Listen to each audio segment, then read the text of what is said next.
Պաշտպանության և անվտանգության հարցերի մշտական հանձնաժողովի մեծարգո նախագահ, հարգելի պատգամավորներ,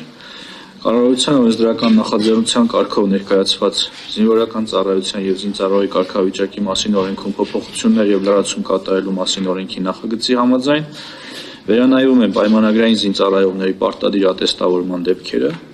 Պաշտպան հայրենիաց ծրագրով ծառայություն անցնող զինծառայողներն ատեստավորված համարելու ուսումնական փուլի ավարտին հանձնվող քննությունների արդյունքներով,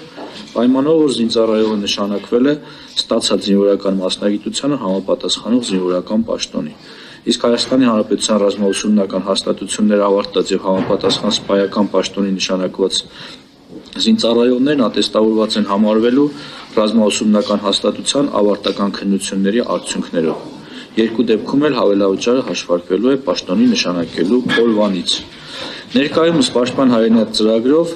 4000-ից ավելի պարտադիր զինծառայողներ անցել են պայմանագրային զինվորական ծառայության և հոսքն ավելացնում են մի տոմ ունի, որի կապակցությամբ առաջարկվում է Պաշտպան հայրենիաց ծրագրով հնգամյա առաջին պայմանագրի ժամկետը լրանալուց հետո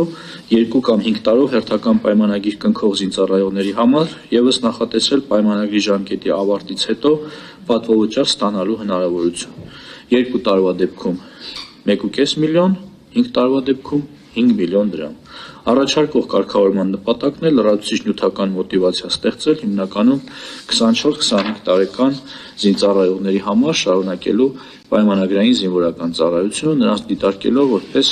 արհեստավար զինված ուժեր ունենալու կառավարության տեսլականի հիմնական կրողներ, որոնց փաստացի աշխատանքային գործունեությունը կապվում է զինված ուժերում պայմանագրային զինվորական ծառայություն անցնելու հետ։ Ընդ որում, առաջարկվող կարգավորման առաջընթաց տեսլականը նաև այն է, որ արդեն իսկ երկրորդ պայմանագրից հետո առավելագույնը 30-ամյա տարիքում